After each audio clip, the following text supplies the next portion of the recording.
Sasa nani huyu naye alikata hizi yangu jamani? Haikosi ni Zuu. Alafu Zuu,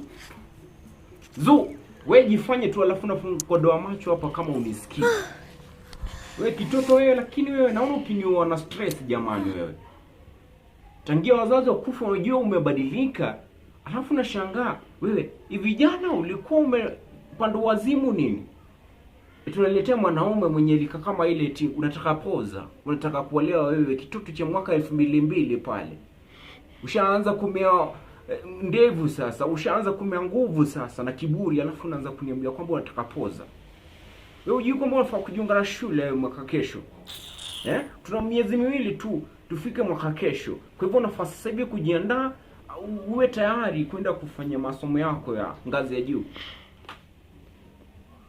Sitaki ujinga wako hapa. Wewe mtoto hata hujajua kufungua miguu alafu kisha unataka kuanza kuniambia kwamba umeanza kupendana eti Ushaanza kuwa na karoho unagawana jamani. Sitaki kusikia hizo stories zako na upuuzi. Sawa? Jiandae. Hata usipoongea sasa unajifanya wewe haujui kuongea wewe sasa, Nakwambia